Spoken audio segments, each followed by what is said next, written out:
On se fera pas de cachette ici. Avec les récentes performances des Canadiens de Montréal, il y a de plus en plus d'attention qui est apportée au repêchage 2025 de la LNH. Repêchage pour lequel on disait, il y a pas si longtemps de ça, que c'était un monstre à 7 têtes, qu'il y a un gros top 7, puis le reste. Ça a le temps de changer, mais en date d'aujourd'hui, il y a un top 5 clair qui est en train de se démarquer du lot, tandis qu'il y a 2 espoirs de premier plan qui sont présentement en chute libre sur les différentes listes publiques, puis qui se mélangent désormais à travers certains joueurs qui émergent du lot, puis dont on parlait peu en début de saison. Jusqu'où glisseront ces 2 espoirs de premier plan en chute libre? Qui sont les joueurs qui pourraient prendre leur place dans le top 10? Et qui seraient les meilleurs fits pour le CH? James Higgins, c'est encore le choix numéro 1? Hey, c'est une si bonne année que ça pour la LHJMQ? Le décevant programme de développement américain sera-t-il de taille contre les meilleurs espoirs de la Ligue canadienne? Bref, après plus de 300 visionnements isolés des joueurs de cette QV-là, qu'est-ce que j'en pense finalement de la QV 2025? J'essaie aujourd'hui de répondre à toutes ces questions-là que vous m'avez jamais demandées.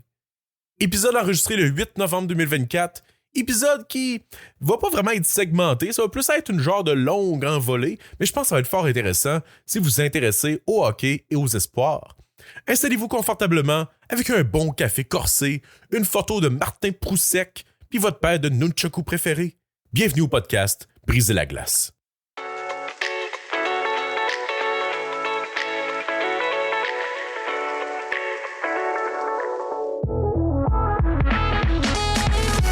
Allô? Ouais, 300. C'est pas 6 milliards, mais ça fait beaucoup. 300, c'est le nom d'un film homo-érotique. 300, c'est une partie parfaite au bowling. Mais 300, c'est aussi le nombre de visionnements que je cumule en date d'aujourd'hui pour les espoirs éligibles au repêchage 2025 de la Ligue nationale de hockey. On va regarder. C'est certes moins de visionnements que ceux qui font ça à temps plein, on va se le dire. Possiblement même moins que ceux qui analysent plus d'un joueur par partie. Mais ces 300 visionnements-là que j'ai sont pour ma part des visionnements isolés. Donc vraiment un shift by shift complet d'un joueur, sans analyser les autres joueurs qu'il y a sur la glace. Fait que c'est sûr que le compte monte pas vite, mais ça m'empêche pas de voir puis d'apprécier quand même les autres joueurs qu'il y a sur la glace, c'est juste que je les comptabilise pas comme étant un visionnement isolé. Puis pour moi, c'est important de faire ça comme ça, parce que c'est facile et c'est rapide d'analyser si un joueur il a un bon tir ou s'il patine vite, mais ça prend un petit peu plus de temps. Puis ça prend du visionnement concentré et isolé pour voir puis reconnaître les patterns d'un joueur, pour comprendre sa compréhension puis la vision qu'il a du jeu, voir comment il bouge sa tête ou ses hanches par rapport à ce qui se passe à la glace, voir où c'est puis qu'est-ce qu'il regarde également, de la manière aussi qu'il scanne le jeu et tout ça. Si on regarde plus d'un joueur à la fois ou si on regarde la partie dans son ensemble, je pense qu'on perd ces détails-là d'un joueur. Puis des détails qui sont, à mon avis, très importants dans l'évaluation d'un espoir. Puis si on regarde juste des highlights offensifs, ben on voit pas ces détails-là non plus. On ne voit que le beau. Ceux qui me suivent depuis un bout, c'est pas la première fois que j'en parle de ça, puis tu sais, ça explique pourquoi j'étais moins chaud que la moyenne sur Will Smith, mais qu'à l'inverse, j'adorais Ryan Leonard, qui est à mon avis le fluffer sur cette ligne-là. C'est lui qui faisait que tout se tenait. Puis j'aimais pas beaucoup Cole Eiserman non plus l'an dernier, mais à l'inverse, j'adorais T. Higgins-là, qui a beaucoup de détails dans son jeu. En plus de ces détails-là que je chéris beaucoup, le patin, c'est aussi très important pour moi.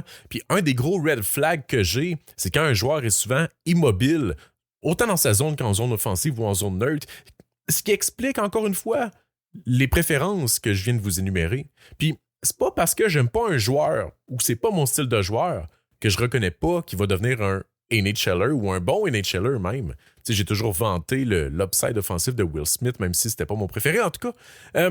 Puis comme si me concentrer sur un seul joueur par visionnement, c'était pas suffisant en termes de job que je me donne, je remplis aussi un rapport d'évaluation à chaque visionnement, puis j'utilise une grille très grosse et complexe pour évaluer des attributs vraiment précis, évaluer le plancher, le plafond du joueur, puis tout ce qui est entre les deux, ainsi que d'essayer de dresser un profil de joueur, quel type il est. Est-ce que c'est plus un playmaker ou un power forward? Est-ce qu'il a plus tendance à jouer vers le centre ou en périphérie? C'est quoi son ratio de tir-passe? Est-ce que c'est un joueur plus cérébral, rapide, agile, robuste?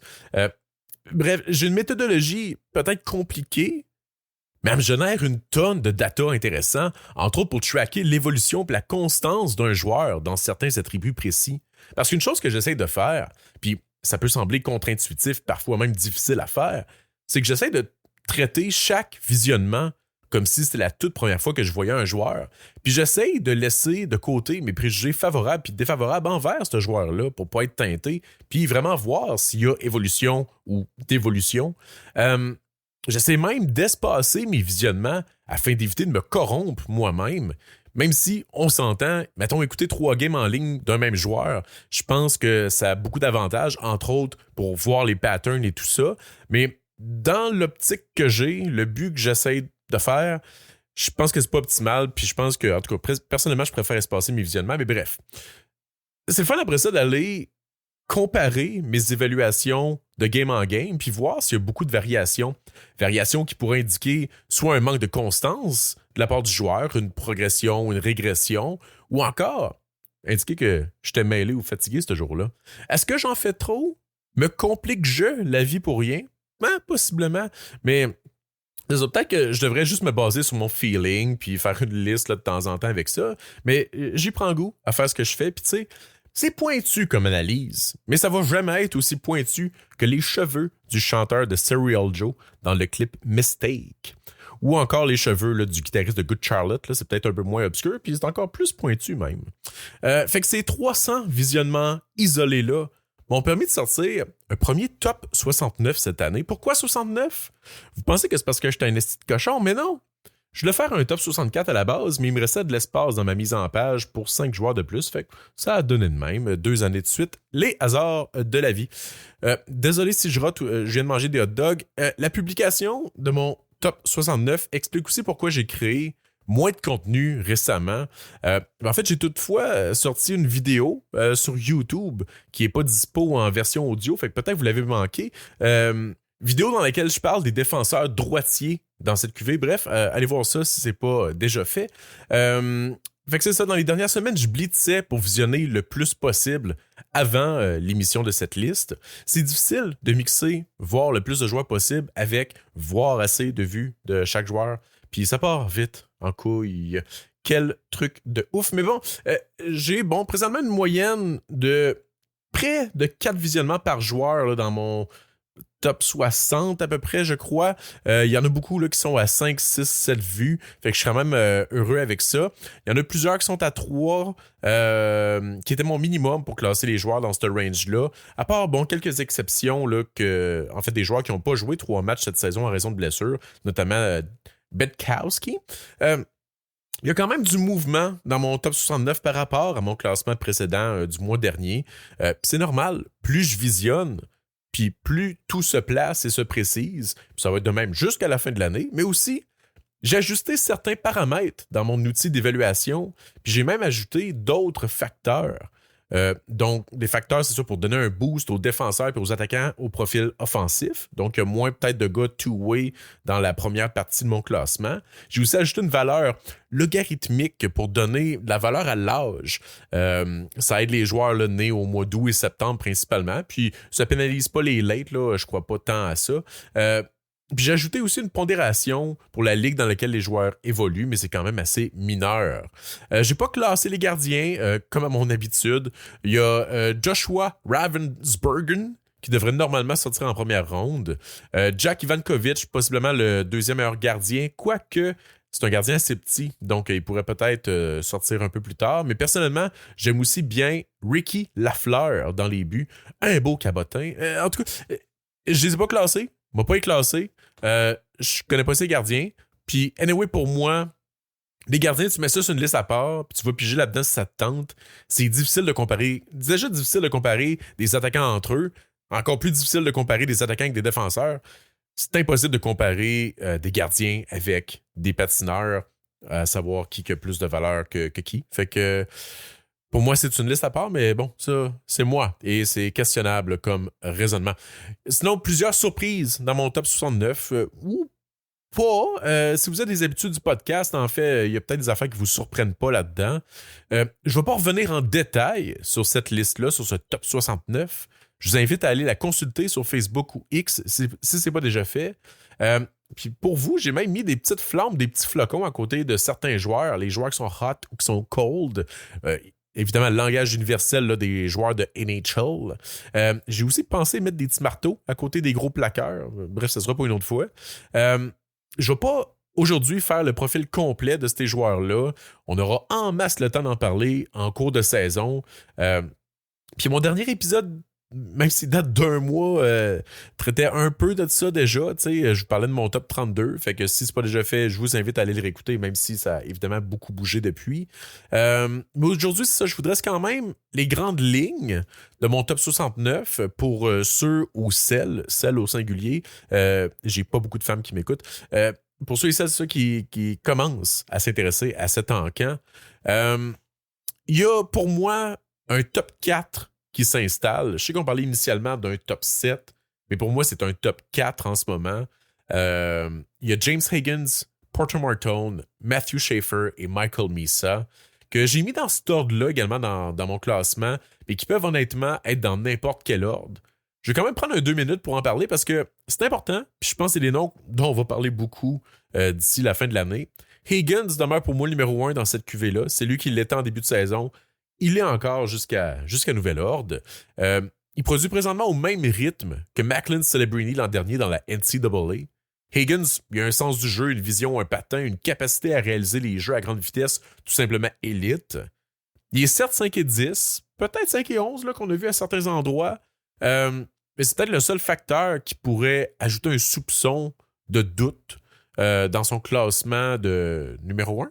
Parce que Higgins est sans contredit un des meilleurs Américains qu'on a vu dans les dernières années.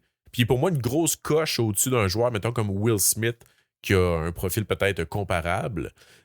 Higgins, c'est un tacticien agile et trompeur qui ne manque jamais. C'est à mes yeux le Sam Fisher de cette cuvée. Mais on va se le dire, Martone et ou Misa pourraient quand même sortir devant lui lors du repêchage. Dans les deux cas, on parle de dual threat, donc des gars pouvant autant passer que tirer, qui ont également un bon patin et des bonnes mains. Misa, c'est un centre plus cérébral, tandis que Martone, c'est un ailier et de puissance. Je vous en parle un peu des deux parce que je pense que ça va vraiment être les deux noms dont on va parler le plus pour le CH après Higgins. Martone, ailier, 6 pieds 3, attaquant de puissance, au tir dévastateur, un habile passeur également, qui est présentement en tête de la Ligue de l'Ontario avec 32 points en 14 rencontres, dont 16 buts. C'est une moyenne de 2,29 points par match, la troisième meilleure moyenne des 30 dernières années pour un joueur à sa première année d'admissibilité au repêchage. Derrière seulement un certain Connor McDavid et un certain Patrick Kane. On compare beaucoup Martone avec Matthew Tkachuk, j'y reviens tantôt, puis il produit présentement à un rythme considérablement supérieur à Tkachuk au même âge. Si Martone c'est un centre, il serait possiblement le choix numéro 1 incontesté, à mon avis. Attendez-vous à le voir jouer pour Team Canada également durant le temps des fêtes, ce qui pourrait améliorer encore plus sa cote, quoi qu'il risque de jouer sur un 4e trio. Là. On se rappelle Fantilli il y a quelques années.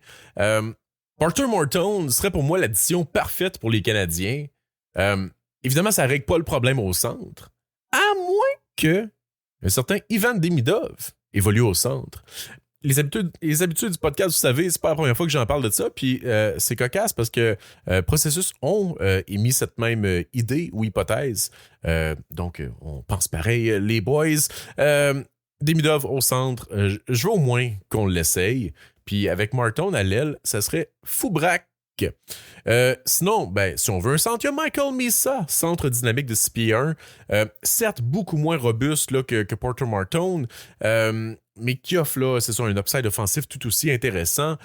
Misa avait obtenu le statut de joueur exceptionnel. Il est présentement 3e meilleur pointeur de la OHL derrière Liam Gridtree et Porter Martone. Vous voyez à quel point ces gars-là dominent présentement la Ligue. 28 buts en 15 rencontres, dont 18 buts. Les deux sont plus que goal per game. C'est fou. Misa produit au même rythme que Matthew Tkachuk, dont on vient de discuter, Taylor Hall, John Tavares et tout ça au même âge. Misa, il a vraiment élevé son jeu d'un cran cette saison. Lui qui était vu l'an dernier un peu comme un Shane Wright, tu sais, joueur, il va jouer LNH, mais possiblement, deuxième centre ou whatever, tu sais. Mais non, cette année, il montre vraiment qu'il peut devenir un premier centre au prochain niveau. Puis, si Montréal le repêche, il serait devant Nick Suzuki. Je suis pas mal certain. Ensuite, il y a Matthew Schaefer, défenseur two-way, excessivement mobile, magnifique patineur et très créatif également. Un gaucher, 6 pieds 2, le seul défenseur que je pense qui pourrait devenir un numéro 1 dans la LNH. Puis ça, ça vaut pour beaucoup. Je l'ai classé devant Missa, mais sont honnêtement là, à quelques décimales de différence dans mon système d'évaluation. Là. C'est pas vraiment un 3 puis 4, c'est plus un 3A puis un 3B. Là. Puis même avec Martin, là, sont quasiment égales. Là. Fait que les trois, là, pour moi, sont pas mal dans le même panier en ce moment. Mais j'ai décidé de mettre Schaefer tout juste devant, simplement parce que Schaefer, c'est un des joueurs les plus jeunes de toute la QV. Il y a quelques jours seulement d'être éligible l'an prochain, c'est fou. Puis j'adore beaucoup Schaefer, mais c'est également le joueur le plus frustrant à regarder. Mais pas pour les raisons que vous pensez. En fait, c'est parce que il joue 32 minutes par match depuis quelques games. Fait que Chris que c'est long de checker des games de Schaefer versus des Européens qui jouent 8 minutes dans la Liga. Bref, c'est le seul point que j'ai de négatif sur Matthew Schaefer. J'adore beaucoup ces 4 joueurs-là qui forment mon top 4. Puis honnêtement, je serais content avec n'importe quelle de ces sélections pour le CH, même le défenseur. Désolé si vous vouliez du suspense puis que je vous dise lequel que je préfère. Les 4 sont insane. Les 4 rempliraient des besoins que l'équipe a, soit au centre, soit du grit, ou soit un défenseur numéro 1 pour enlever un peu de pression aussi à Hudson à 5 contre 5, qui, by the way, connaît un excellent début de saison. On se fera pas de cachette.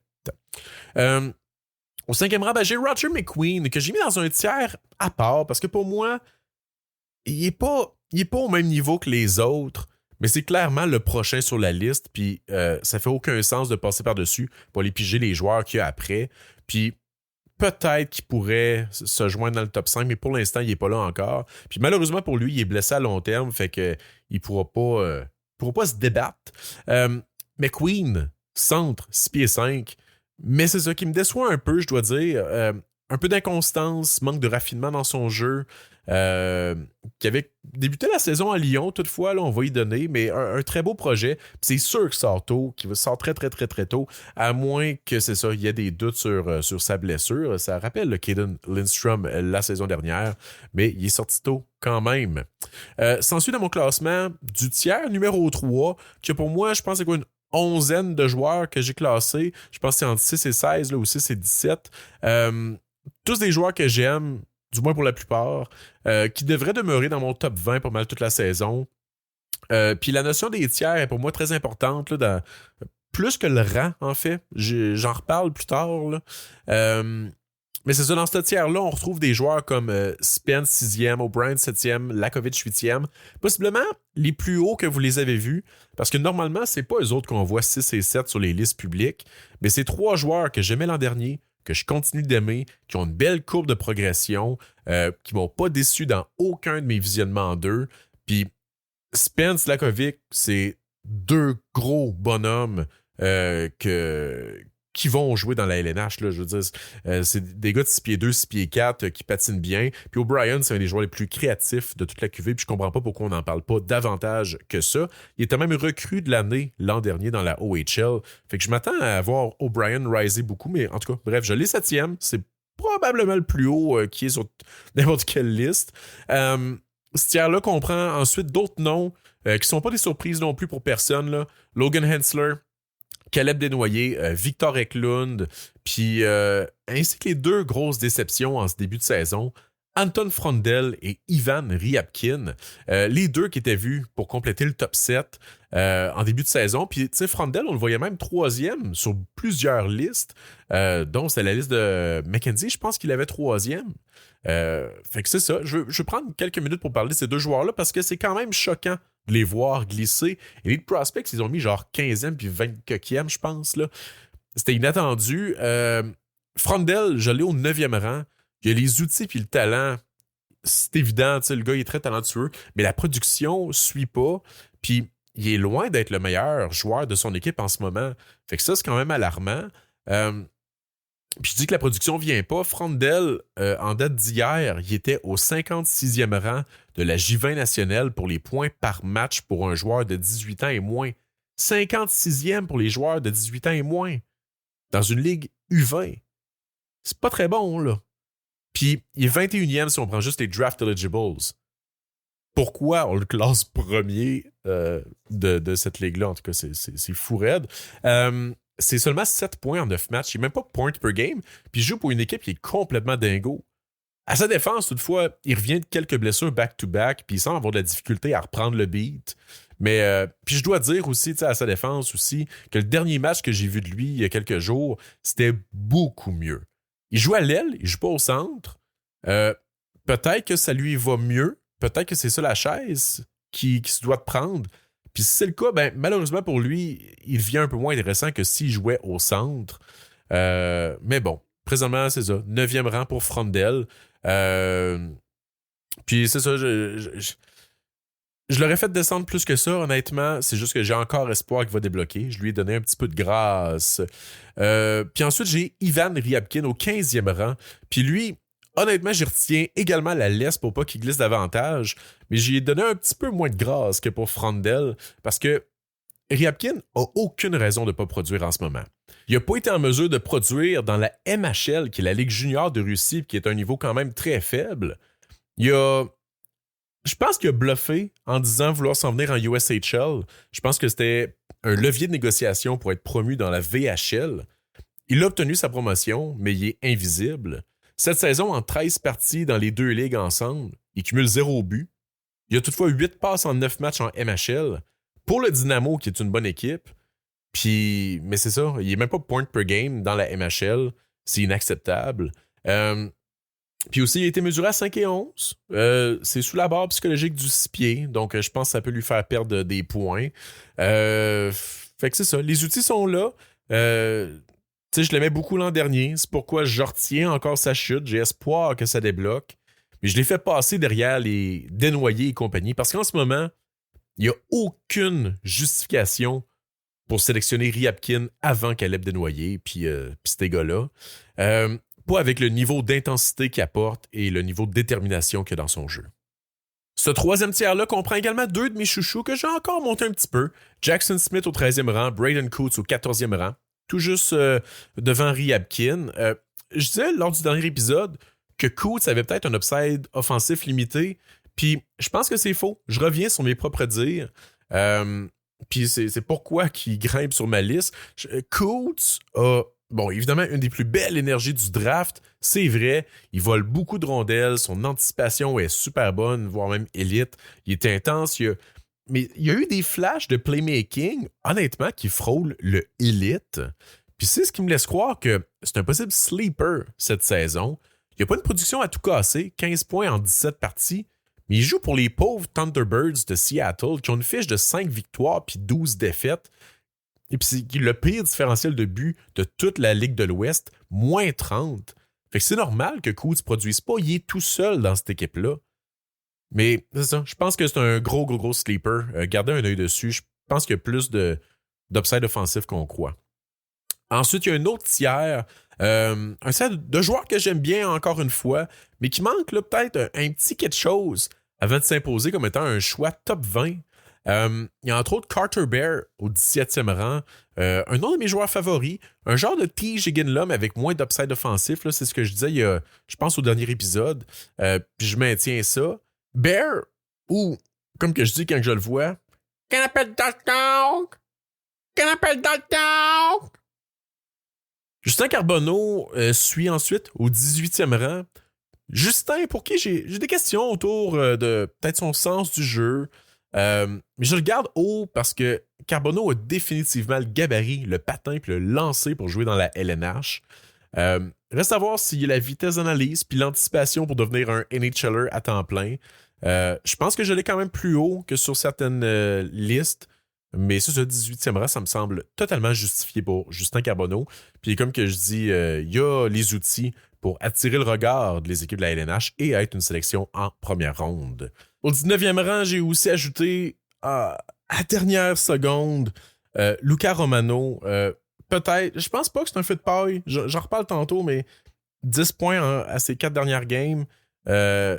Fou raide, rapide, une dégaine comme qu'il y a peu dans cette cuvée-là. Puis c'est une cuvée, ça aussi, je vais y revenir, mais qui manque un petit peu de punch à l'attaque. Fait que, ouais, j'ai monté Romano 19e. Je l'ai pas vu là sur aucune liste. Je pense qu'il y a juste McKean qui l'a en première ronde, puis il est genre 32e, me semble. Fait que Romano, peut-être dans le champ, mais peut-être que je suis ahead of the curve. On va voir. J'ai aussi Benak au 20e rang, attaquant dynamique 5 et 7, que j'avais 9e il y a quelques semaines, je le sais. Mais pour qui la transition en Amérique du Nord se fait un petit peu plus difficile que prévu. Il y a un temps de transition pour les joueurs européens qui arrivent ici, c'est normal. Puis c'est pourquoi je retiens sa dégringolade encore un peu. Mais si ça se place pas, surprenez-vous pas s'il se ramasse, passer le rang 40-50 dans quelques semaines. T'sais, à 5 et 7, j'ai mué. Tu dois absolument dominer au niveau junior si tu veux avoir une chance même d'être repêché. Je parle même pas d'être repêché dans les 2 premières rondes. Juste d'être repêché, le gars fait 5 et 7. T'sais. Mon 4e tiers également, Nathan Bame, la saveur du moment dans la Ligue de l'Ouest, qui cumule 26 points en 16 rencontres. Il a un très bon lancer, un excellent sens du jeu. Il a des bonnes mains, mais il perd quand même souvent la puck. Mais c'est vraiment son patin qui est questionnable et qui fait qu'il n'est pas plus haut que ça pour l'instant. Puis il a un bon gabarit aussi. Sinon, il y a Radim Merteka, que vous connaissez, défenseur 6 pieds 6, droitier, que j'ai officiellement, 26e, je pense, mais que j'ai dû, moi, être transparent avec vous, j'ai dû crosser mon fichier d'évaluation parce que il sortait pas mal plus bas que ça, puis ça faisait pas de sens. Bon, il y a peut-être des lacunes dans mon fichier, mais j'ai espoir de voir Merteka se développer comme un def sur un top 4, possiblement. T'sais, les flashs offensifs sont beaucoup plus convaincants qu'un Carter Amico, par exemple. Sauf que il y a des drapeaux rouges un peu plus importants dans son cas aussi. Je trouve qu'il y a, entre autres, beaucoup de chemin à faire avec sa vitesse d'analyse puis d'exécution. Puis c'est pas des affaires qui se travaillent si facilement que ça.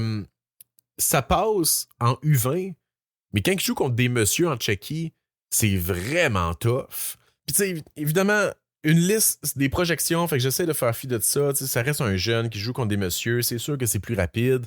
Mais malgré tout, il sortait avec mon système d'évaluation autour du 40e rang, puis je trouvais que ça faisait aucun sens. Mais c'est ça, le manque d'upside offensif, le manque peut-être de sens du jeu. En fait, c'est des affaires qui valent pour beaucoup de points dans mon système d'évaluation, puis il scorait pas fort là-dedans, fait que c'est pour ça qu'il sortait bas.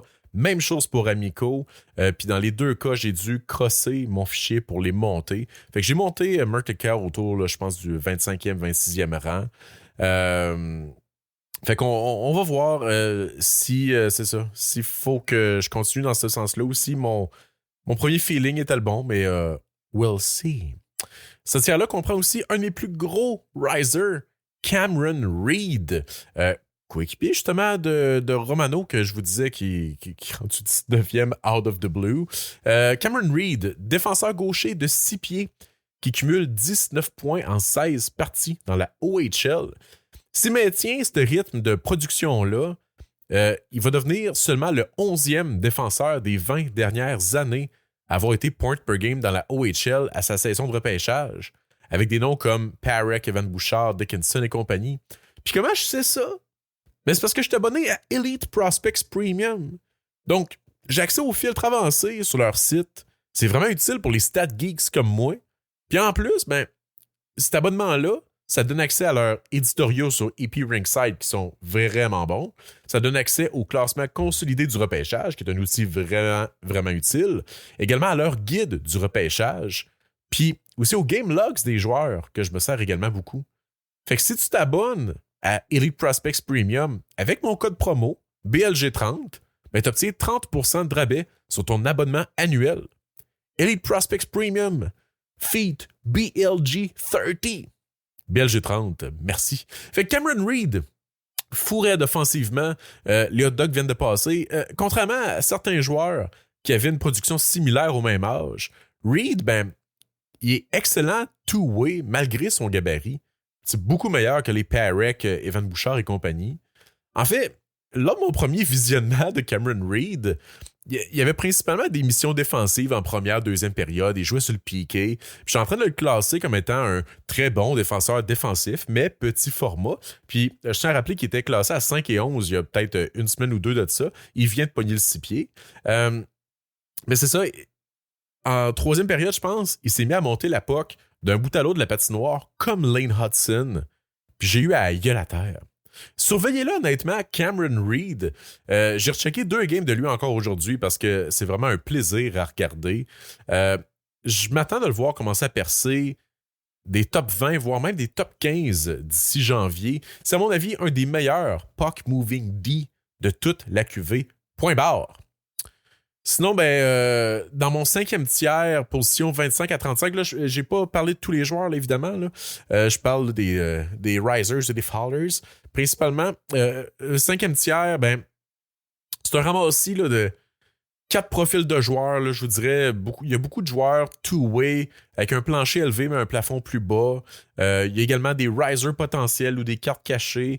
Puis il y a des joueurs que tout le monde a en haute estime mais que je suis pas nécessairement convaincu. Fait que tu sais, les joueurs two-way pas sexy, les Milton Gastrin, Brady Martin, Arvid Drott, Keshawn Aitchison. Sinon, dans les cartes que je crois qui pourraient être cachées ou des genres de risers potentiels, je prends un moment pour vous en parler de quelques-uns. Benjamin Kindle, centre, playmaker, two-way, 5 et 10. Pas un gros bonhomme, évidemment, mais c'est un joueur qui a un moteur qui arrête jamais. Je notais dans mes premiers visionnements qu'il me faisait un peu penser à Andrew Basha.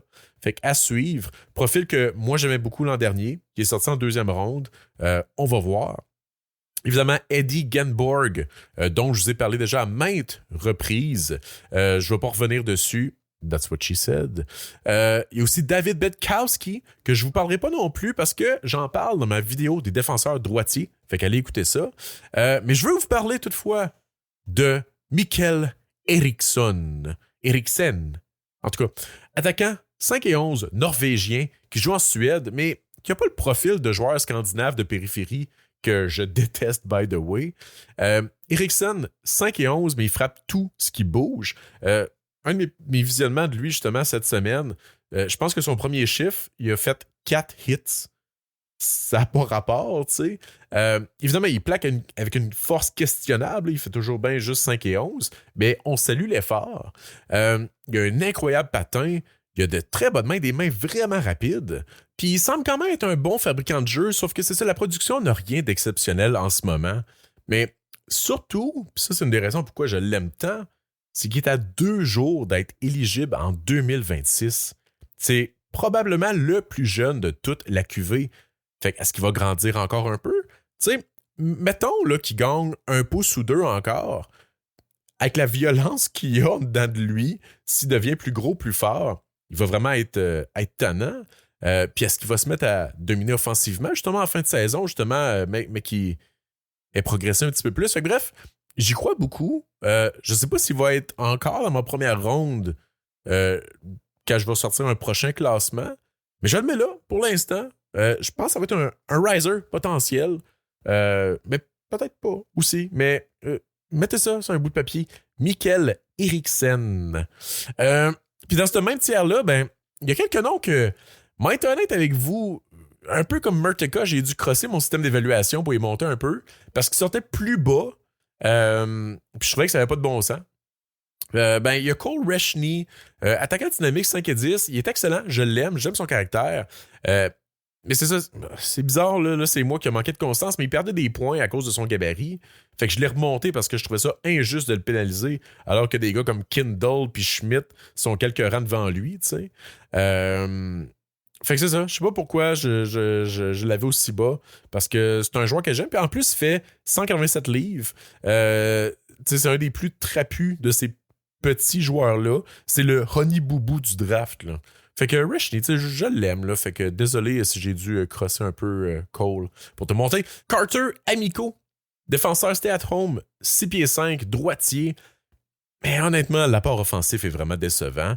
Est-ce que Amico, c'est un futur NHLer? Ben oui, probablement un 5-6e défenseur. Mais pour l'instant, je vois pas un talent top 4 ici, contrairement peut-être à Merteca. Oui, Amico, il y a des bonnes relances, mais on s'attend à ça de base d'un 5-6e défenseur, tu sais. Oui, des fois, il monte la rondelle, mais il ressort pas grand-chose offensivement de ces montées-là. Là. Fait qu'il n'y a pas grand-chose de transposable pour dire que c'est un gars avec un quelconque upside offensif, tu sais. Est-ce que ça se peut qu'il vire en 2e, 3e, 4e défenseur puis que ça jumelé avec un gars plus offensif? Ben, évidemment que ça se peut, tu sais, avec ce gabarit-là, tout est possible. Mais c'est ça, je l'ai présentement là, dans mes 30e. Je pense que je l'ai en toute fin de première ronde. Fait que Carter Amico, on va voir parce que je le déteste pas. C'est juste que repêcher un gars qui a aucun upside offensif en première ronde, je trouve ça tough. Fait que c'est ça. Vous voyez, j'ai déjà rendu. Mettons autour du 25e rang, je trouve que la QV s'essouffle un peu. Puis qu'il y a des joueurs qui commencent à moins m'exciter, puis qui sont quand même classés dans ma première ronde, ce qui est weird. Il y a des joueurs qui me laissent avec un sourire aussi grand que le sourire de Jessica Jones. Il y a quelques défenseurs intéressants, mais au plafond limité qui suivent, comme mettons Réon Mullen, par exemple, ou des beaux projets européens pour qu'il y ait des flashs intéressants, comme beaucoup plus loin, on parle de Thomas Politin, Wojtek Sihar, ou Theo Stoksilius, ou Kurban Limatov, le grand défenseur russe hyper offensif, mais qui fait des jeux tellement exécrables par moment que c'est difficile de croire que ça va être corrigé un jour. Je comparais le mois dernier cette QV-là avec possiblement 2013. Il y a un gros top, environ peut-être top 10, là, parce que, ben oui, je parle d'un top 4, top 5, là, mais il y a quand même des joueurs un peu intéressants après ça. Beaucoup de gros bonhommes, quelques joueurs possiblement de franchise. T'sais, en 2013, on parlait McKinnon, Barkov, Monahan, avec, bon, évidemment, des Lindholm, Seth Jones, Bo Horvat et tout ça. Mais en 2013, ça s'essoufflait rapidement après ça. Il y a quand même plusieurs solides joueurs de milieu ou fond d'alignement qui ont été repêchés entre 15 et 60. T'sais, les Zadorov, Hartman, Bertuzzi, Lekkonen, etc., etc. Des talents offensifs qui n'auront finalement jamais débloqué. Pas besoin de les nommer, on les connaît. C'est un peu ce que je vois avec cette QV-là, en fait, c'est des gros bonhommes capables de changer une franchise. C'est les Martin, Misa, McQueen, Spence. Higgins, il est pas gros, mais je pense que c'est un franchise changer. Mais la liste drop aussi soudainement, quand même, après peut-être là, les 15 premiers. Mais il y a beaucoup de gars de profondeur, des gars de caractère, beaucoup de défenseurs solides, mais de troisième paire aussi. Bon, on parlait Amico et compagnie. Fait que overall, même si le haut de ce draft-là, le draft de cette année, risque d'être excellent, je pense que pour le reste, c'est relativement faible comme QV. Quoique, le vent peut revirer de bord, tu sais.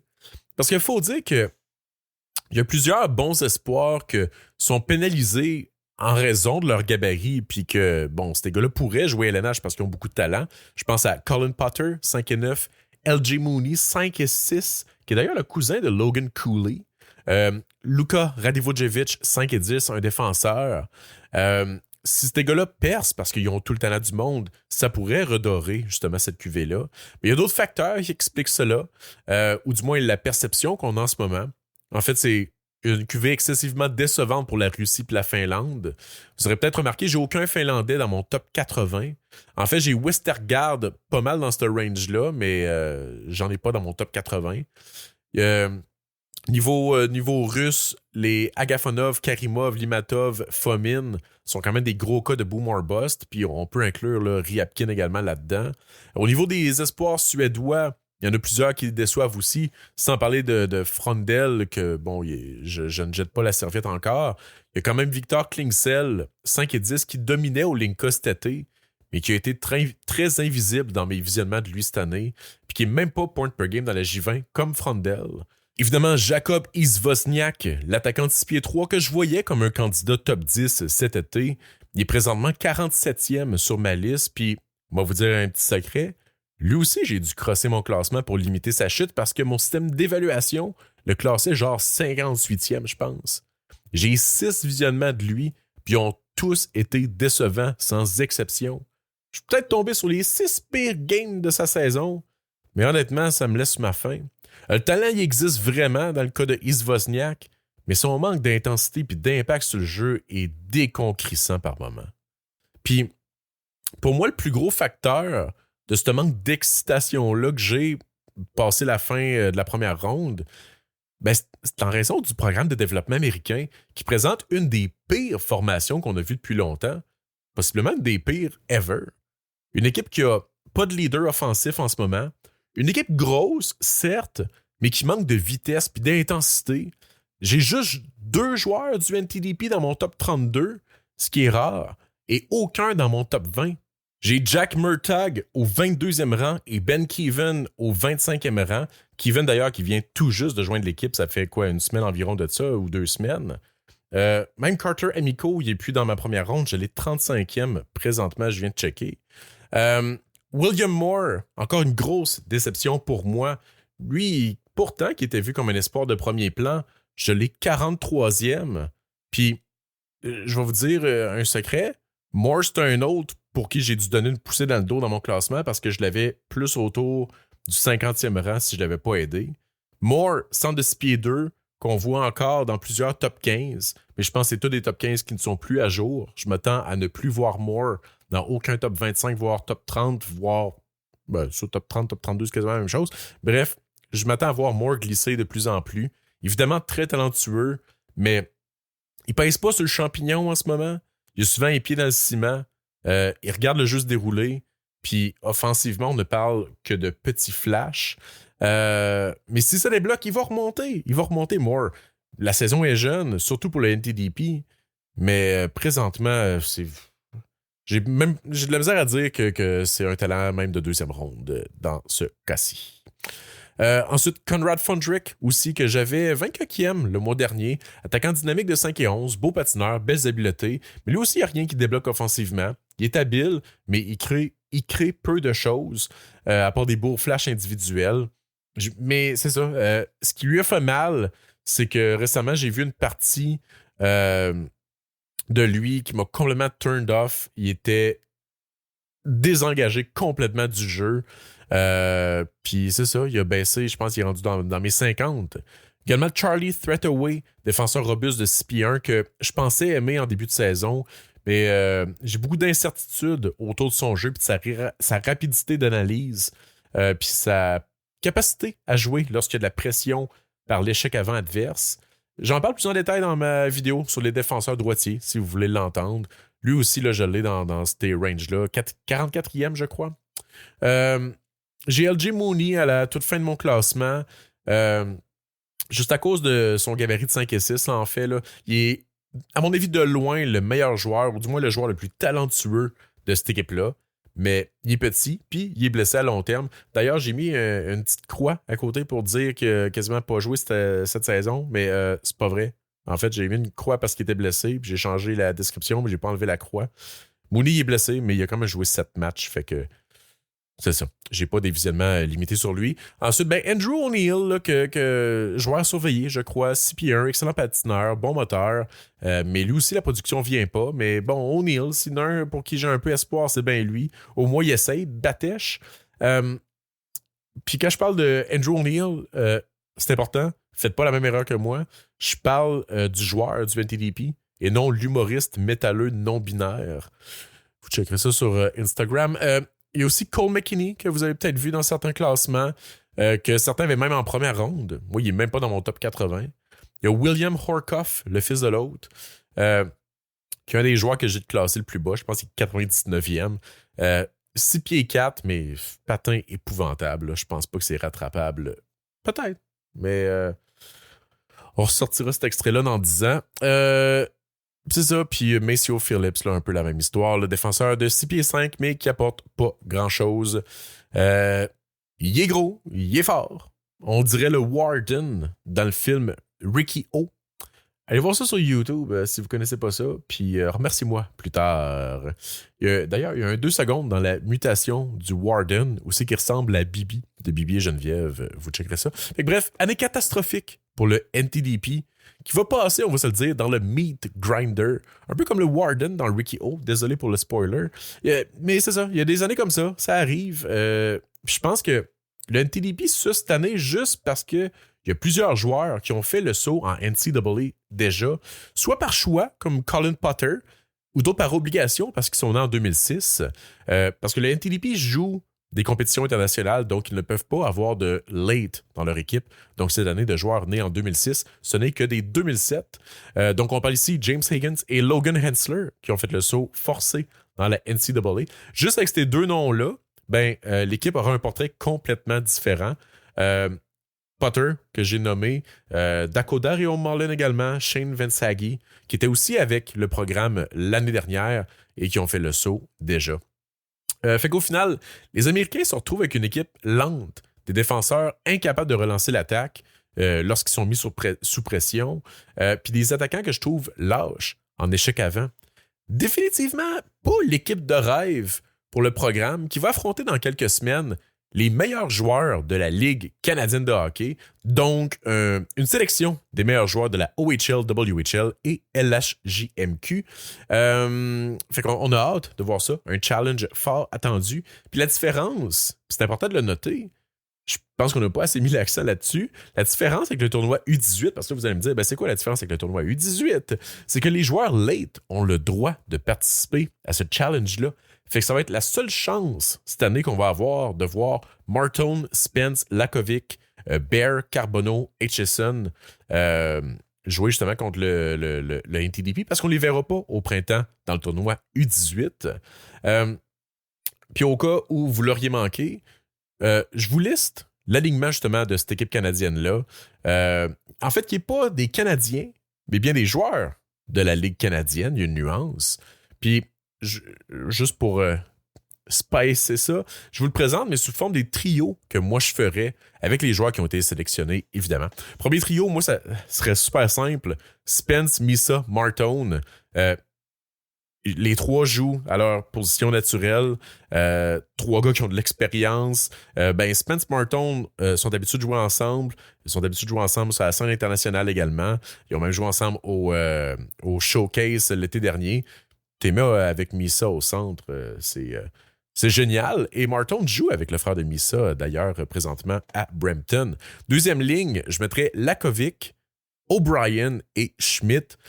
Deux alliés rapides, capables de marquer des buts, avec un des centres les plus créatifs de tout le draft. Troisième trio, Bear, Desnoyers et Coots. J'aurais aimé ça mettre Carbonneau avec Desnoyers, là, honnêtement. Ça ferait plein de sens et je pense que ça va être ça. Sauf que j'aime le trio que j'ai ici de Bear, Desnoyers, Coots. Un trio shutdown hallucinant. Mais pas shutdown, genre on est dans notre zone et on empêche l'équipe de marquer. Non, shutdown, on garde la puck dans votre propre zone. L'équipe adverse ne sera pas capable de sortir la puck si ces trois-là sont en territoire adverse. Puis ça nous laisse avec un quatrième trio de Reshny, Kindle, Carbonneau. Un trio qui va apporter beaucoup d'énergie et Martin comme 13e attaquant. Je ne suis pas le plus gros fan de Brady Martin. À la défense, avec ce qui nous donne, j'aurais Schaefer, Fiddler, Aitchison, Smith, Reed Hamilton et Beauchesne comme 7e def. Fait qu'on voit une constance dans cet alignement-là. Les attaquants sont presque tous des joueurs qui jouent sur 200 pieds et qui ont une belle intensité. Beaucoup de vitesse dans cette équipe-là également. Beaucoup de grosseur. Puis évidemment, beaucoup de talent. En défense, il y a quand même du bon gabarit. Fiddler 6 pieds 4, Smith 6 pieds 3, Schaefer 6 pieds 2, Aitchison, je pense qu'il est 6 pieds 1, mais il est très robuste. Smith aussi est capable de jouer robuste. Puis Beauchesne, là, il est juste 6 pieds, mais c'est une peste. Là. Fait qu'on veut, c'est ça, visiblement être difficile à affronter du côté de la CHL. Puis oui, énormément de talent dans cette équipe-là, mais comme je disais, beaucoup de vitesse, de robustesse, d'intensité en échec avant. Puis je pense que tout ça, là, c'est le talon ou les talons d'Achille des Américains que je décrivais il y a quelques minutes comme étant une équipe lente et faible contre la pression. Je pense qu'ils vont en avoir plein leurs shorts avec Spence, Misa, Martone, Bear, Coots, Desnoyers, Reshny, Schmidt, Kendall, etc., etc. Bref, tous les attaquants. À la défense, il y a 5 des 7 défenseurs que je vous ai nommés qui sont d'excellents patineurs, pour ne pas dire des patineurs élites. Parmi les meilleurs défenseurs mobiles du draft, Schaefer, je vous en parlais, Fiddler, allez le voir dans ma vidéo des défenseurs droitiers, puis Reed, Smith, je vous en ai parlé à maintes reprises, puis Reed, je viens de vous en parler, disant que c'est probablement un des meilleurs puck-moving D de toute la QV, un Hudson de 6 pieds. Bref, très excitant comme défenseur. Je vois pas comment des gars comme Horkoff dans les Américains, qui ont les deux pieds dans la même bottine, vont pouvoir contrer ces défenseurs-là. Des défenseurs mobiles qui aiment transporter la rondelle. Il y en a au moins 4 là, dans les 7 défenseurs. Des défenseurs qui aiment transporter la rondelle. Je sais, c'est un showcase, mais cette sélection-là montre que ça a quand même été fait avec un but de monter une équipe qui peut compétitionner. Pas juste une équipe pour jouer dans un match d'étoiles avec 4 trios offensifs. Parce que même si ça n'a pas rapport avec la IHF, je pense quand même une préparation partielle pour le U18 puis éventuellement le U20 aussi. Tout est un peu connecté. Puis d'ailleurs, il y a beaucoup de ces joueurs-là qui ont participé au Linka dernier. Donc, tout est dans tout. Puis je comprends la déception de plusieurs partisans qui étaient surpris, voire même choqués de ne pas voir Émile Guité ni Alex Wang dans cet alignement-là. Mais je dois vous dire, je suis quand même pas surpris de ne pas les voir là. Non seulement Wang et Guité connaissent pas le début de saison espéré, mais je pense qu'ils ne fitaient pas nécessairement dans le moule puis l'identité que cette équipe-là voulait se donner. Contrairement à un tournoi comme le Linka puis le U18 à venir, les Late, ils participent à ces matchs-là. Marton, Spence, Lakovic, ils viennent remplir des gros rôles à l'attaque. C'est 3 spots sur le top 6 que tu viens de remplir. Mais j'ai peine à voir aussi que Guité aurait fité dans l'alignement. Est-ce que Guité est un des meilleurs lanceurs, tireurs du draft? Bien, assurément. Guité est l'un des meilleurs du repêchage sur le jeu de puissance. Sauf que, malheureusement pour lui, des meilleurs joueurs de cette équipe-là sont pas mal tous gauchers aussi, puis c'est probablement Marton et Missa qui vont jouer à droite sur le power play, puis c'est pas Guité qui va les tasser, malheureusement. Je dis que cette équipe-là a été bâtie avec une identité, oui, mais aucun des joueurs qui ont été sélectionnés ne méritent pas leur place. En fait, les 13 attaquants sélectionnés sont présentement classés devant Guité dans mon propre classement personnel. Ma sélection aurait probablement été identique, du moins pour les attaquants. Puis, oublions pas que McQueen est blessé et non disponible aussi. Puis ça, moi, j'ai un gars comme Romano également de classé devant Guité, que j'aurais probablement, malheureusement, sélectionné avant lui aussi. Je pense avoir Guité 15e meilleur attaquant de toute la CHL présentement. Puis je répète, il y a un meilleur plafond que beaucoup de ces gars-là, mais présentement, je pense qu'il doit en montrer un petit peu plus. Puis je serais pas surpris qu'il finisse quand même dans ma première ronde d'ici la fin de la saison, si justement il step up un petit peu plus. Mais pour l'instant, c'est ça, il est là. Pour Wang, j'ai un petit peu plus de misère à expliquer sa non-sélection, mais pas pour les raisons que vous croyez. En fait, c'est certain que ça l'aurait été, oui, très intéressant de recréer le duo Schaefer-Wang suite à leur brillante performance ensemble au Linka l'été dernier. Mais l'équipe CHL qu'on va avoir dans ses rangs un petit nouveau, Blackie Fiddler. Lui aussi, défenseur droitier, très mobile, 6 pieds 4. Je pense que c'est Fiddler, en fait, qui vole la place de Wang plus que Wang qui perd sa place. Oui, un Américain. Il y a aussi Keshawn Hitchison qui s'est ajouté à la formation. C'est quand même 2 gros morceaux, là, on va se le dire. Sauf que le bout que je comprends pas, c'est qu'il y a juste 2 défenseurs droitiers dans cette sélection-là, dont Quinn Beauchesne, qui est honnêtement assez moyen. Là. Il n'est pas dans mon top 69. Beauchesne, j'ai peu de visionnement. Là. Je pense que j'ai 2 games de checker de lui. Là. C'est plus une peste que d'autres choses de ce que j'ai vu. Je comprends l'idée. On veut une équipe difficile à affronter. Mais c'est ça, si c'est Beauchesne le 7e défenseur, ça veut dire qu'on a 5 gauchers dans la formation. Alors que des droitiers comme Wang, Cameron, Handel, Bustevich et Bedkowski étaient disponibles et n'ont pas été sélectionnés. Personnellement, j'aurais flushé Hamilton pour rentrer un droitier à sa place.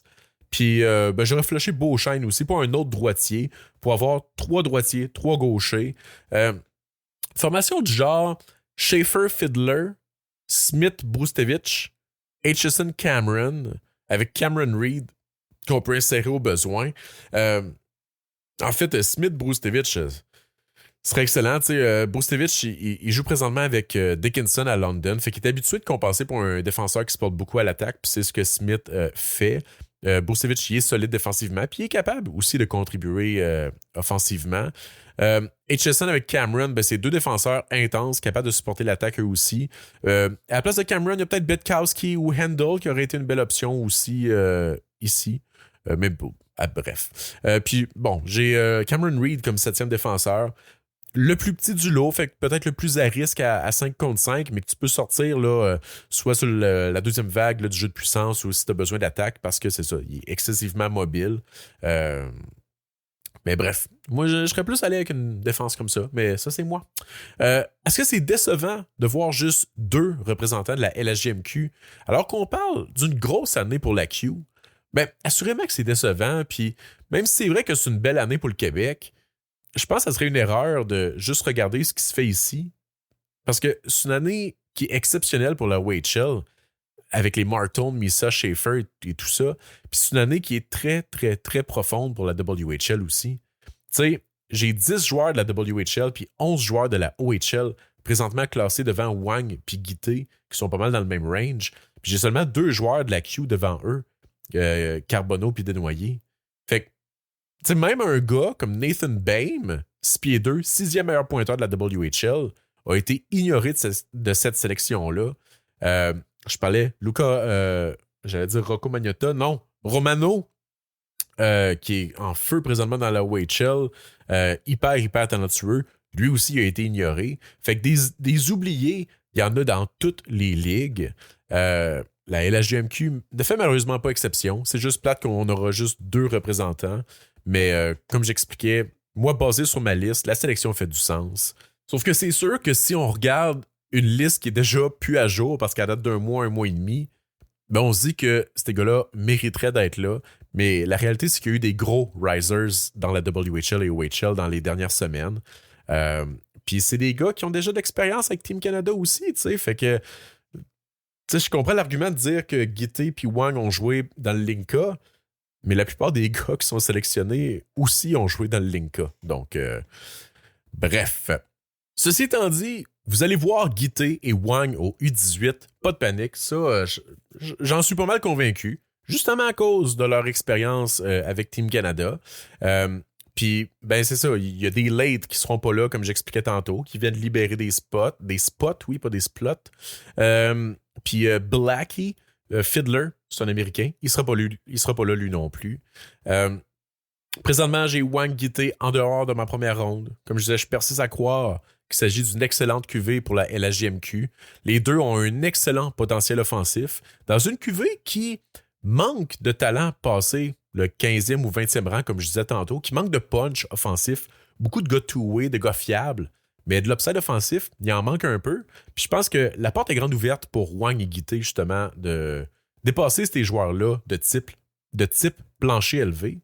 La saison est encore excessivement jeune, ne partons pas en peur. Tout ça va bouger. Certains joueurs vont encore monter, d'autres vont descendre. On parle déjà beaucoup du top 5 parce que les partisans des Canadiens semblent déjà avoir jeté la serviette sur l'équipe alors qu'il y a un mois de ça, plusieurs pensaient que l'équipe allait faire les séries. T'sais. Je pense qu'on a vu assez vite que cette équipe-là n'était pas à un lait près de faire les séries dans l'Atlantique. New Hook déçoit, Slav encore de la progression devant lui. Dak tarde à reprendre le beat. Puis, by the way, c'est normal, guys, que Dak n'arrache un peu. Ça fait 1 an qu'il n'a pas joué. Là. Fait que, calmos pépitos. Là. Tu sais, me dis qu'on va se réveiller au beau milieu du cauchemar. Que la lumière va s'allumer. Un jour, ben, il sera trop tard. Maudit bordel. Blague à part, je pensais que ben, c'était évident que cette équipe-là serait pas compétitive avant encore au moins 2-3 ans. Tu sais, tant que Demidov est pas là, même que Michael Hage puis le choix de 2025 sont pas là, puis que les linebackers Mayu, Hudson ont pas atteint leur plein potentiel. Puis j'inclus là-dedans que des équipes comme Tampa Bay, Boston n'auront pas commencé à être sur le déclin. Ça va être tough là, de gagner dans cette division-là. Là. Fait que bref, bon, désolé là, pour... je suis en train de faire comme un gars qui s'apprête à s'asseoir sur un pot maçon. Je m'écarte. Fait que je suis en train de parler des classements qui vont changer. C'est ça que je disais. J'ai déjà 2 classements de sortie, puis on est juste au début novembre. Certains trouveront que c'est trop de classements, mais pas moi. Ça demeure que je suis pas un scout professionnel. Je suis pas un scout du tout, en fait. Je suis un podcasteur à temps partiel. Je fais ça dans mes temps libres et je fais du divertissement. Puis ma mission cette saison est claire. Je vais être transparent avec vous, transparent sur mon raisonnement, mon processus, puis même mon nombre de visionnements. J'ai rien à cacher. J'ai mes forces, j'ai mes faiblesses, mais j'ai surtout pas la vérité absolue. Ça, je vous l'ai dit déjà à maintes reprises. J'ai pas peur de reconnaître mes erreurs.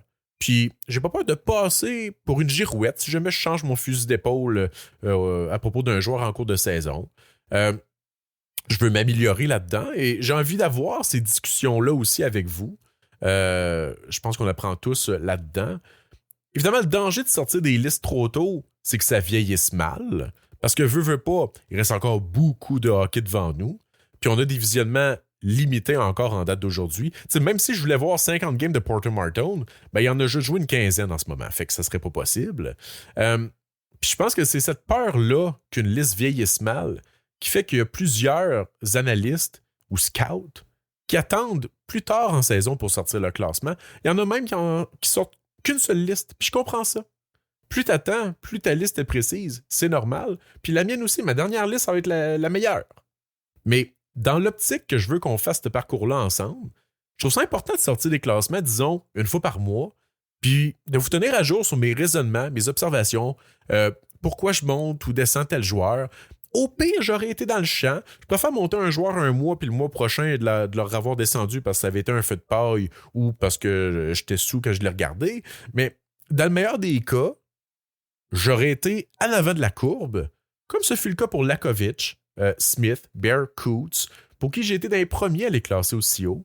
Puis, tu sais, je lance pas des dards pour le fun, là, tu sais. Il y a des gars que je classe haut, c'est pas pour le clickbait, là. J'ai présentement des gars comme O'Brien, Kevin, Genborg, Eriksson, Bedkowski, Anborn et Brustevich beaucoup plus haut que la moyenne. Mais c'est des joueurs que j'aime beaucoup en ce début de saison. Puis j'ajouterais même Reed et Romano que j'ai monté aujourd'hui. Mais c'est des joueurs que j'aime beaucoup, beaucoup. Puis j'espère qu'ils vont monter sur les autres listes aussi. Puis si je me trompe en cours de route, que c'est que ça dérange, tu sais? Je disais la saison dernière, si les équipes de la LNH ont des équipes de recrutement composées d'anciens NHLers et des gars avec 40 ans d'expérience, un budget illimité, désolé, les hot dog passent, puis que ces équipes-là trouvent le moyen de se tromper régulièrement, on va se le dire, ben c'est correct. Si moi aussi j'en fais des erreurs, puis vous aussi. Tu sais, je le vois déjà par rapport à l'année dernière. Je me donne évidemment une grosse tape dans le dos pour avoir eu Hage puis Greentree dans mon top 12 l'an dernier, puis avoir été très high sur Spillicy et Brunicki, qui ont connu des solides camps d'entraînement. Tout ça, ça vieillit très bien pour l'instant, mais c'est certain que je me suis trompé sur d'autres joueurs. Tu sais, je le vois déjà un peu aller. Puis c'est une des choses que je veux faire cette saison. Retourner voir des matchs de joueurs que j'aimais pas ou que j'aimais beaucoup trop lors de leur année de repêchage, voir si ça a bien vieilli. Je pense que ça va être intéressant pour vous, puis ça va me servir d'apprentissage potentiel également. Fait que je vais retourner voir des games genre de Alphonse Frey puis Blake Montgomery que j'étais beaucoup trop high sur eux autres. Puis je vais retourner voir Cole Eisenman que je détestais l'an dernier. Désolé si vous pensiez que j'allais arrêter de parler de lui. C'est pas le cas. D'ailleurs, c'est pas des stats à jour, mais je suis allé voir quand Eisenman a joué ses 3 premiers matchs NCAA, ses statistiques avancées, puis j'avais épluché ça un petit peu plus. C'est 100% en ligne avec qui était l'an dernier. À ses 3 premiers matchs, il avait fait 4 buts. C'est un marqueur exceptionnel. Mais il y a 3 de ces 4 buts-là qui viennent de sur le jeu de puissance. Puis il y a eu 0 passe. Il avait décoché 20 tirs. Ben, en fait, il a tenté 20 tirs. Il n'y a pas 20 tirs qui sont rendus au filet. Il a tenté 20 tirs. Il y en a 15 de ces 20 tirs-là tentés qui viennent du jeu de puissance. Donc, 5 sur 20 en 55. Puis il y a 13 de ces 20 lancés tentés qui avaient un expected goal inférieur à 0.05. Fait que c'est donc beaucoup de tirs. C'est plus de la moitié de ces tirs qui sont un excessivement faible taux de réussite. Il a perdu, lors de ses 3 premiers matchs, 14 de ses 15 batailles pour la rondelle. C'est quand je disais qu'il ne gagnait pas de puck. C'est ça. Mais bref, j'ai pas remis les stats à jour. Là. J'en ai quand même spot-checké une coupe parce que ça prend du temps de checker tout ça. Sauf que ça semble s'être amélioré. Là. Je vais être transparent avec vous et de bonne foi. Là. Je fais pas ça pour être de mauvaise foi, honnêtement, ou prouver que j'ai raison. Là. C'est juste, ça m'amuse. Yzerman, il average présentement 35% en bataille pour la rondelle. C'est quand même beaucoup mieux. Sauf que c'est quand même pas assez. On s'entend, là. Si tu perds plus de la moitié de tes batailles pour la rondelle, il y a de quoi corriger. Il average encore 6 giveaways par game. Puis à l'inverse, il average 2 takeaways par game. Fait que, bref, il y a encore des choses à améliorer là-dessus, mais il produit. Qu'est-ce que tu veux qu'on dise de plus? Fait que je vais retourner le voir, puis je vais vous dire objectivement ce que j'en pense. Puis si je m'étais trompé sur son cas, ça se pourrait, tu sais. Je l'avais classé quoi? 20e la saison dernière, puis c'est juste parce que j'étais pas game de le sortir de la barre psychologique du top 20. Puis c'est pas mal là qu'il est sorti finalement. Tout le monde trouvait que je le mettais loin, mais finalement il est sorti pas mal là. Hein. Puis la saison dernière, je m'en suis calissé du consensus.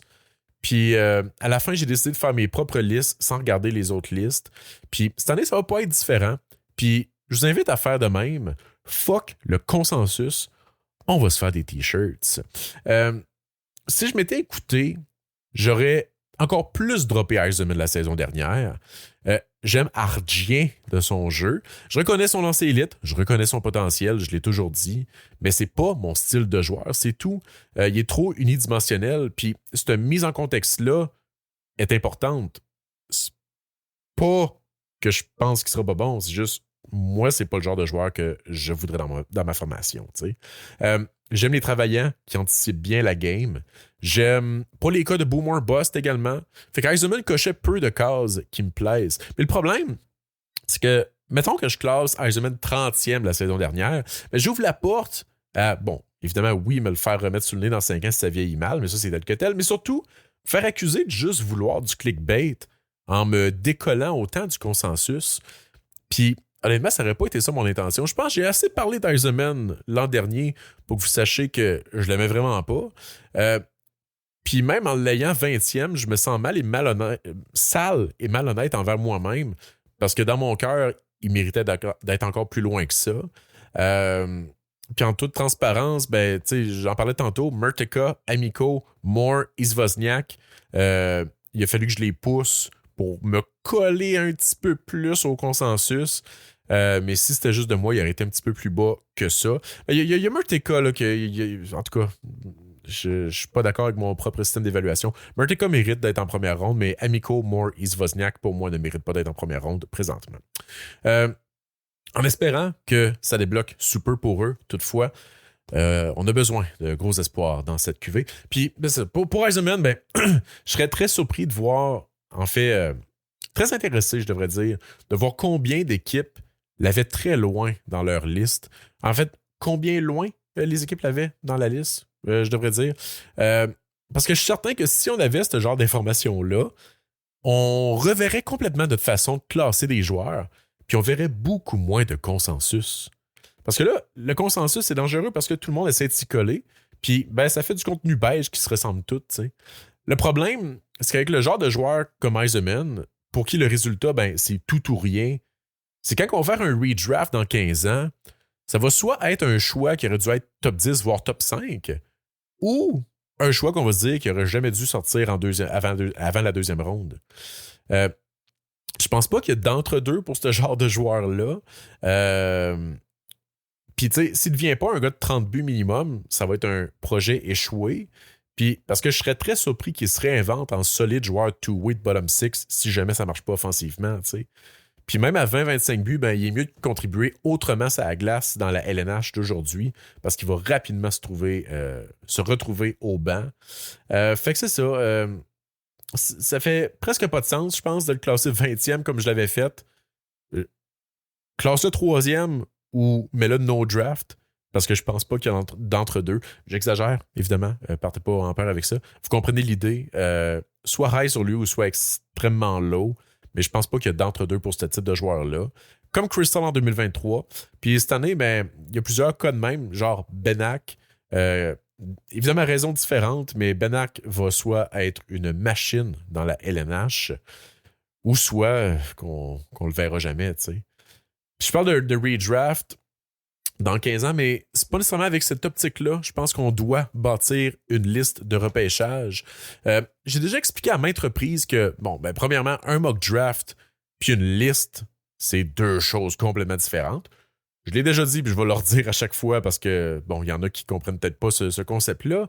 Il y a aussi plusieurs manières de faire une liste. Fait que c'est par conséquent normal d'avoir des différences entre les diverses listes publiques. Enfin, on ne devrait pas avoir de consensus. C'est un phénomène bizarre de regroupement qui s'installe. Puis, on critique vivement ceux qui osent déroger de ce consensus-là, alors qu'au final, personne ne va avoir 100% raison dans 15 ans, tu sais. Ni même les équipes de la LNH. Mettons que il n'y a personne qui publiait une liste ou qui publiait d'opinions en cours de saison, puis que tous et chacun faisaient leur petite liste chacun de leur bord. Je peux vous garantir que quand on arriverait pour montrer ces résultats-là, il n'y a personne qui aurait une liste qui se ressemblerait. Bon, peut-être évidemment les 5 ou 10 premiers choix, on pourrait avoir des ressemblances, mais après ça, ce serait le chaos total, tu sais. Fait que je suis d'avis que le consensus qui s'installe vient beaucoup influencer les évaluations de tout le monde, puis que les listes devraient beaucoup plus varier que ça, comme elles varient probablement beaucoup dans les équipes de la LNH, simplement parce que nos critères de tous et chacun de préférence diffèrent.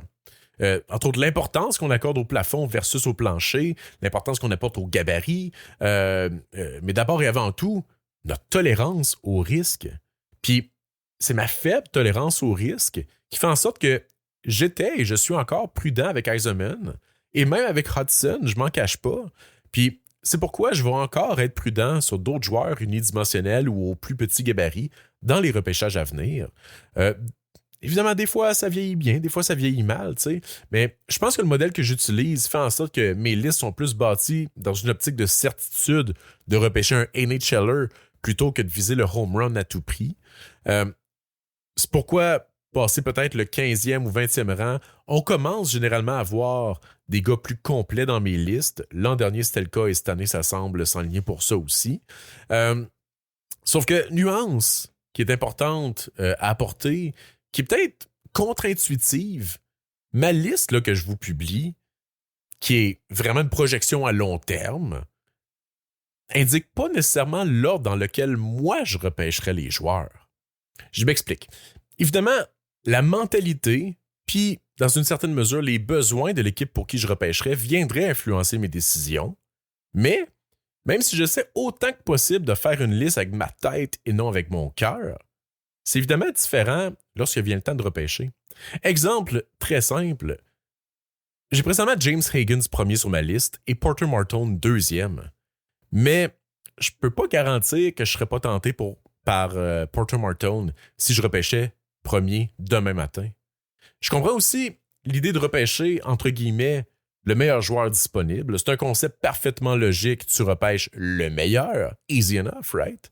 Sauf que les habitudes du podcast là, savent que j'ai de la misère avec cette notion parce que c'est pas aussi noir ou blanc que ce qu'on prétend. Higgins versus Martone, c'est un parfait exemple. C'est qui le meilleur joueur disponible entre les deux? C'est sujet à interprétation, tu sais. D'un point de vue talent individuel puis de plafond de points, Higgins est meilleur. Je pense qu'on n'a pas à s'obstiner longtemps là-dessus. Mais d'un point de vue d'ensemble, de ce que le joueur peut apporter sur la glace et surtout être un facteur physique en série et apporter du leadership, peut-être que Martone serait supérieur. Je compare ce dilemme-là avec Jack Hughes versus Matthew Tkachuk, qu'on utilise d'ailleurs pour comparer Higgins et Martone, justement, tu sais. C'est qui le meilleur entre Hughes et Tkachuk? En fait, je suis convaincu que 80% diraient qu'il repêcherait Tkachuk en premier, et avec raison. Il a marqué 100 points déjà 2 fois, alors que Jack Hughes l'a pas fait. Fait que Tkachuk est meilleur sur tous les points de vue, right? Sauf que, faut remettre en contexte que ces saisons-là de 100 points que Tkachuk a fait, il les a fait à, je pense, 24-25 ans, puis Jack Hughes, il a seulement 23 ans présentement. Âge pour âge, Jack Hughes a toujours eu des meilleures récoltes que Tkachuk. Puis le contexte dans lequel il joue est fort différent aussi, fait qu'on peut pas juste regarder les points. Dans un contexte égal, à âge égal, je pense qu'il n'est pas utopique de croire que Jack Hughes serait plus productif que Matthew Tkachuk, par une marge possiblement intéressante. Fait que ça serait qui dans ce cas-là le meilleur des deux? le gars qui marque plus de points ou le gars un peu plus complet et robuste. Ajoute là-dedans un défenseur, disons un Adam Fox, pour ne pas dire Quinn Hughes. C'est encore plus difficile de faire l'exercice. T'sais. Les 3 profils, soit le centre numéro 1 productif, l'ailier de puissance, puis le défenseur numéro 1, c'est 3 profils très recherchés, mais tous différents et difficilement comparables. Fait comment qu'on détermine c'est qui le meilleur? Puis si on applique le concept de meilleur joueur disponible à la lettre, on se doit donc d'ignorer le gabarit, le facteur risque, puis même la transposabilité du type de jeu dans la LNH. Si on se base uniquement sur le talent, on se doit de mettre cette année Benak, Mooney, Potter dans le top 10, malgré leur gabarit. Ces gars-là, ils ont le patin, les mains, la vision que peu de joueurs ont dans le repêchage, sont juste bas parce qu'ils font 5 et 9 et moins, tu sais. Sauf que c'est ça, c'est crissement pas là qu'ils vont sortir, Benak, Mooney, Potter. Fait qu'arrêtons de penser que les équipes regardent uniquement le talent brut puis qu'ils repêchent, entre guillemets, le meilleur joueur disponible. Tu sais. Il y a beaucoup d'autres facteurs qui rentrent en ligne de compte. Personnellement, j'aime pas la notion de meilleur joueur disponible, mais j'adhère à 100% à la notion de meilleure valeur disponible. En ce sens, j'ai Murtaugh 24e parce que, bon, ma projection, ça va être qui est un 5-6e défenseur, avec un certain espoir qui devine un peu plus. Sauf que même si je l'ai 24e, je peux vous garantir que rendu au 15e rang d'un repêchage, je penserais sincèrement étirer le bras pour aller le chercher, même si plus loin sur ma liste, pas à cause de mon cœur, mais à cause de l'effet de rareté, puis qu'un profil de même, de défenseur droitier de 6 pieds 5, 6 pieds 6, qui patine bien, c'est un profil qui fait rêver que toutes les équipes recherchent, beaucoup plus que, mettons, un Jag Murtaugh, qui risque d'être un gars de 3e trio facilement trouvable aux agents libres. Peut-être que ça fait pas de sens ce que je dis puis que je devrais simplement faire une liste basée sur la meilleure valeur disponible ou seulement une liste de coups de cœur. Peut-être. Mais j'ai l'impression qu'à long terme, ces listes-là vieillissent beaucoup plus mal parce qu'elles sont émotives qu'une liste comme que je fais présentement qui prend en considération le plafond, le plancher, le risque. Évidemment, ma liste dépend beaucoup des critères et des pondérations que j'applique. Sauf que c'est ça. Ma liste s'enligne quand même, à quelques exceptions près, les Murtaugh amicaux et compagnie. Ma liste automatique s'aligne beaucoup avec la liste que je ferais si je la faisais moi-même. Là. En fait, c'est le même que je la calibre. T'sais. Bref, quand on repêche, c'est certain que c'est intéressant d'y aller avec des gars qu'on a aimés toute l'année, avec des coups de cœur ou encore de vouloir tenter le coup de circuit parce que on repêche pas pour aller chercher juste des gars de 4e trio, c'est pas le même que tu gagnes. Des joueurs de support, ben, ça s'acquiert aux agents libres, puis faut pas oublier que c'est pas parce qu'un gars a un plancher qu'on dit élevé que c'est assurément une valeur sûre. Ça prend un certain plafond aussi. Hashtag Jacob Delarose. Mais à quel moment le choix plus certain, au talent peut-être plus limité, passe-t-il devant ou derrière un choix risqué dans notre évaluation? Puis c'est ça que j'ai encore peine à évaluer, que je pense pas qu'il y a de bonnes ou de mauvaises réponses. Je pense que ça dépend vraiment de tous et chacun, de notre tolérance au risque, comme que je disais tantôt. Puis personnellement, je suis frileux au risque. Il y a aussi un critère fort important qu'il faut garder en tête. On a beau faire toutes les analyses qu'on veut, un coup le joueur repêché, il y a beaucoup du succès de notre analyse qui va dépendre du développement que l'équipe fait de ce joueur-là. C'est difficile de toujours identifier les raisons pour lesquelles un joueur a floppé, tu sais. Puis on n'a pas accès non plus à donner des entrevues aux joueurs, ce qui influencerait assurément beaucoup mes classements personnellement. Aussi, ben, j'aurais peine à repêcher un petit attaquant en première ronde, du moins en dehors du top 15, même si j'en ai présentement plusieurs classés là. Mais je n'irais pas non plus vers un profil à la Charlie Strammel, tu sais. Oui, il y a des histoires à succès dans les petits joueurs, des petits joueurs repêchés en fin de première ronde ou en deuxième ronde, des histoires de joueurs qui sont devenus carrément des vols. Mais il y a aussi, pour chacun de ces vols-là, beaucoup de Philippe Méchard. Tu sais. Il y a une raison pour laquelle ces joueurs-là plus petits ne sont pas classés, ben plus petits mais talentueux, ne sont pas classés à l'intérieur du top 15. Alors qu'il y en a d'autres, comme des Higgins, Caulfield et compagnie, qui sont dans le top 15, voire même top 10, et que c'est unanime. Pour qu'un petit joueur réussisse dans la LNH, il doit vraiment être solide. Personnellement, ben, dans le top 15, top 20, je pense que tu dois viser le plus haut upside, possiblement sans trop tenir compte du gabarit. Sauf qu'ensuite, pour la fin de la première ronde jusqu'à, je dirais, fin de troisième ronde, oui, tu peux prendre des swings, mais personnellement, je jouerais un peu plus safe. T'sais. Il y a toujours des exceptions comme Hudson et compagnie. Sauf que personnellement, je m'assurerais d'avoir des bons choix un petit peu plus safe dans ces rondes-là. Puis mes swings, je les prendrais plus tard dans le repêchage. Tu sais, des Kaprizov, Bratt et compagnie, ils sont sortis très tard. D'ailleurs, soyez pas surpris si un LJ Mooney sort genre en 5 ou 6e ronde cette année. On l'a vu dans des premières rondes, mais à 5 et 6, ça serait pas surprenant qu'il glisse autant, voire même qu'il soit pas repêché. Alex Zetterberg et Thomas Galvas n'ont même pas été repêchés l'an dernier, puis c'était des espoirs de premier plan avant le début de la saison. Attachez-vous pas trop aux petits joueurs, c'est tout ce que je veux dire. Puis au niveau du risque, Ryabkin, c'est un bon exemple. On sait que c'est un joueur hyper talentueux, mais son attitude, son implication cette saison sont vraiment décevantes.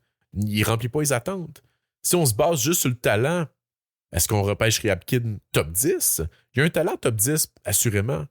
Je l'ai présentement 15e, mais il y a des joueurs que j'ai classés juste après lui sur ma liste, dont Fiddler, Bear et compagnie, que je repêcherais probablement avant Ryabkin en ce moment, même si je les ai classés tout juste derrière. En raison justement de ce risque-là, à cause de l'implication dans le jeu qui est inconstante. Dans les premières rondes, je réitère, personnellement, je fonctionne en tiers. Puis mes tiers, je les trouve plus importants que le rang des joueurs à l'intérieur d'un même tiers. En gros, le tiers, ce qu'il dit, c'est pige dans ce tiers-là le joueur que tu veux, le joueur safe ou le joueur risqué, mais va pas piger dans le tiers d'après tant que ce tiers-là n'est pas vide. Puis aussi, ce qui n'est pas montré dans mon classement, que je vais peut-être montrer dans les prochains classements, c'est la notion de plancher, plafond et de risque. Je le disais tantôt, dans un même tiers, tu peux avoir des joueurs au plancher élevé mais au plafond bas, mais tu peux aussi avoir des joueurs boom or bust. À toi de voir c'est quoi le profil que tu préfères. Tu sais, j'ai Malcolm Spence, 6e, un joueur super plate mais efficace. Puis 12e, dans le même tiers, j'ai Victor Eklund, une version possiblement améliorée de son frère, un profil opposé de Spence, un joueur hyper dynamique. Prends Eklund si ce profil-là t'excite plus, c'est pas grave. C'est juste que, dans mon fichier d'évaluation, j'évalue que Spence a plus de chances de sortir haut si on fait un redraft dans 15 ans, simplement en raison de son plancher élevé. C'est pratiquement impossible de comparer les deux joueurs, tellement que les profils sont différents. Le potentiel offensif puis le talent brut de Eklund, évidemment, bien meilleur que celui de Spence. Eklund a un talent offensif possiblement top 6 ou 7 cette année. Spence a même pas un talent individuel top 20, j'en suis conscient. Mais un profil comme Spence, un profil possiblement, et je suis très optimiste ici, à la Bacchus ou Landeskog, ça pourrait devenir très sexy à long terme, même si le talent individuel est vraiment pas aussi bon. By the way, Spence, ça serait un très beau choix pour les Canadiens de Montréal si jamais ils repêchent 8-9e, puis qu'il y a des gars comme Logan Hensler et tout ça qui sont déjà sortis. Je pense que ce serait un beau profil pour le CH. Spence a tous les outils pour être un solide NHLer, puis c'est important d'avoir les bons outils et des bonnes connaissances. Vous connaissez le proverbe, si tu donnes un poisson à un homme, il mangera un jour. Si tu lui apprends à pêcher, il mangera tous les jours. Si tu donnes un drum à un vieux punk de Québec, il va jouer le bridge de Years of Feminism Destroyed de JFK. Parlant de vieux punk, je vous laisse un message de Russ Rankin, chanteur du mythique groupe Good Riddance, qui connaît très bien son hockey. En fait, Russ, c'est un scout pour les Americans de Tri-City dans le WHL. Puis il a pris un petit 2 minutes pour nous parler de 3 de leurs joueurs draft eligible. Jackson Smith, Jordan Gavin et Cash Cork. Je pense pas même qu'il le prononce. Il compare d'ailleurs Jackson Smith à un certain Brent Burns. Fait que on se laisse là-dessus sur le message de Russ Rankin. Merci beaucoup pour votre écoute et on se voit très bientôt. J'ai du temps cette semaine pour créer un petit peu plus de contenu pour un autre épisode du podcast Briser la glace. Bye les nanas! Hey, what's going on? Briser la glace, hockey podcast. Thanks for the request. And thanks for asking about some of our draft eligible players on the Tri-State Americans. I believe Cash Cook is draft eligible, Jordan Gavin, and of course Jackson Smith, who you mentioned. Jackson Smith is one of the best skaters I've ever seen at that age. He's elite with his skating and his speed and his lateral movement, and he's kind of an offensive guy, like more of a rover, more of like maybe a Brent Burns type of player. Cash Cook is a prototypical power forward. He plays a hard, heavy game, but he's also got some touch and some finish around the net. And Jordan Gavin is just an all-around offensive machine. He's just so smart and skilled, and he's got great hands and vision. So hopefully going to hear all three of those guys' names called at the upcoming draft in 2025. And yeah, it's been pretty cool. We've had some players picked in the first round recently, Michael Rasmussen, Uso Välimäki, guys like that. In the past, we had Sean Bell. We had Carey Price. So good players have come through Tri-Cities. Pretty excited about this group, though. And hopefully having a good season, go deep in the playoffs, and then hopefully all three of those guys will hear their names called fairly early, let's hope, in the 2025 NHL draft. Anyway, thanks again for the request. And so you know, this month I'm donating all the proceeds to a local organization here in Santa Cruz called Barrios Unidos. Thanks a lot. Take care.